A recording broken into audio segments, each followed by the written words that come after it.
ಹೊಸ ರೇಷನ್ ಕಾರ್ಡ್ಗೆ ಅರ್ಜಿಯನ್ನು ಸಲ್ಲಿಸಲಿಕ್ಕೆ ಯಾರೆಲ್ಲ ಕಾಯ್ತಾ ಇದ್ದೀರೋ ಈ ಒಂದು ವಿಡಿಯೋನ ಪೂರ್ತಿಯಾಗಿ ನೋಡಿ. ವಿಡಿಯೋ ನೋಡುವಂಥ ಎಲ್ಲ ವೀಕ್ಷಕರಿಗೂ ಆತ್ಮೀಯ ಸ್ವಾಗತ. ಈ ಒಂದು ವಿಡಿಯೋ ನೋಡೋಕ್ಕೂ ಮುಂಚೆ ತಮಗೆ ಒಂದು ಸಣ್ಣ ರಿಕ್ವೆಸ್ಟು.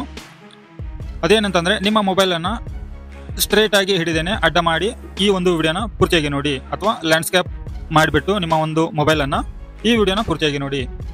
ಈ ಒಂದು ವಿಡಿಯೋದಲ್ಲಿ ಯಾರೆಲ್ಲ ಹೊಸ ರೇಷನ್ ಕಾರ್ಡ್ಗೆ ಅರ್ಜಿಯನ್ನು ಸಲ್ಲಿಸಬೇಕು ಅಂತ ಕಾಯ್ತಾ ಇದ್ದೀರೋ ಅವರಿಗೆ ಸರ್ಕಾರದಿಂದ ಗುಡ್ ನ್ಯೂಸ್ ಬಂದಿದೆ.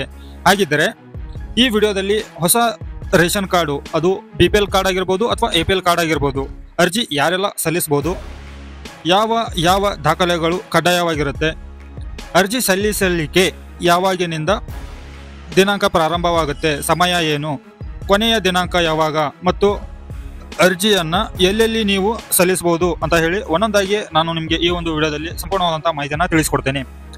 ವಿಡಿಯೋನ ಶುರು ಮಾಡೋಕ್ಕೂ ಮೊದಲು ನೀವಿನ್ನೂ ಚಾನಲ್ಗೆ ಹೊಸಬರಿದ್ದರೆ ಚಾನಲ್ಗೆ ಸಬ್ಸ್ಕ್ರೈಬ್ ಮಾಡ್ಕೊಂಡ್ಬಿಟ್ಟು ನೋಟಿಫಿಕೇಶನ್ ಬಟನ್ ಆನ್ ಮಾಡಿ ಆಲ್ ಅಂತೇಳಿ ಸೆಲೆಕ್ಟ್ ಮಾಡ್ಕೊಳ್ಳಿ.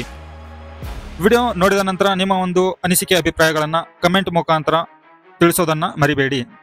ವೀಕ್ಷಕರೇ, ಹೊಸ ರೇಷನ್ ಕಾರ್ಡ್ಗೆ ಅರ್ಜಿಯನ್ನು ಸಲ್ಲಿಸಲಿಕ್ಕೆ ಇಲ್ಲಿ ಅವಕಾಶವನ್ನು ಮಾಡಿಕೊಟ್ಟಿದೆ ಆಹಾರ ಇಲಾಖೆಯಿಂದ ಸರ್ಕಾರ. ನೀವು ಸಲ್ಲಿಸ್ತಾ ಇರುವಂಥ ಒಂದು ರೇಷನ್ ಕಾರ್ಡು, ಅದು APL ಆಗಿರ್ಬೋದು ಅಥವಾ BPL ರೇಷನ್ ಕಾರ್ಡ್ ಆಗಿರ್ಬೋದು, ಹೊಸ ರೇಷನ್ ಕಾರ್ಡ್ಗೆ ಅರ್ಜಿಯನ್ನು ಸಲ್ಲಿಸಲಿಕ್ಕೆ ಇಲ್ಲಿ ಅವಕಾಶವನ್ನು ಮಾಡಿಕೊಡಲಾಗಿದೆ.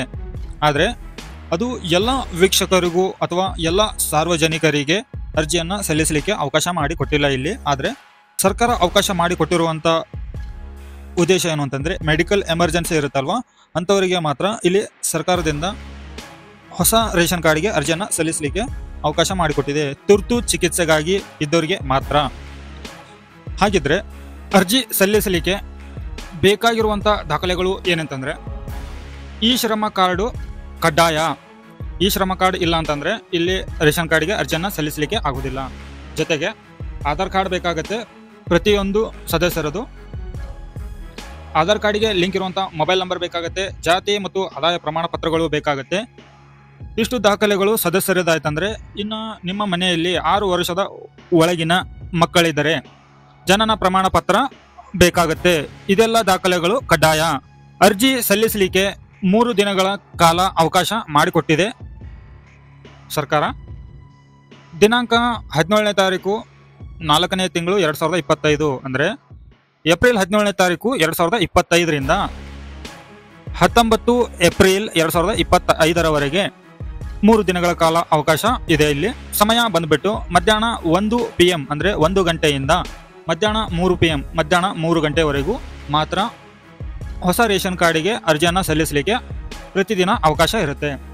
ಹಾಗಿದ್ರೆ ಅರ್ಜಿಗಳನ್ನು ನೀವು ಎಲ್ಲೆಲ್ಲಿ ಸಲ್ಲಿಸಲು ಅವಕಾಶ ಇದೆ ಅಂತ ಅನ್ನೋದಾಯ್ತಂದರೆ, ನಿಮ್ಮ ಹತ್ತಿರದ ಗ್ರಾಹಕ ಕೇಂದ್ರಗಳಾದ ಗ್ರಾಮವನ್ನು, ಬೆಂಗಳೂರುವನ್ನು, ಕರ್ನಾಟಕವನ್ನು ಮತ್ತು CSC ಗ್ರಾಹಕರ ಸೇವಾ ಕೇಂದ್ರಗಳಲ್ಲಿ ಇವು ಕೂಡ ಅವಕಾಶ ಇರಬಹುದು.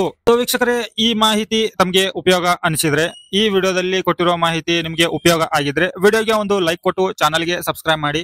ಆದಷ್ಟು ಈ ವಿಡಿಯೋನ ಎಲ್ಲರಿಗೂ ಶೇರ್ ಮಾಡಿ. ಯಾರಿಗೆಲ್ಲ ಮೆಡಿಕಲ್ ಎಮರ್ಜೆನ್ಸಿ ಇದೆಯೋ ಅವರಿಗೆಲ್ಲರಿಗೂ ಕೂಡ ಉಪಯೋಗ ಆಗಲಿ ಈ ಮಾಹಿತಿ ನಿಮ್ಮಿಂದ ಕೂಡ. ಸೊ ವೀಕ್ಷಕರೇ, ಮತ್ತೆ ಹೊಸ ಮಾಹಿತಿಯೊಂದಿಗೆ ಸಿಗ್ತೀನಿ. ಅಲ್ಲಿವರೆಗೂ ಜೈ ಹಿಂದ್.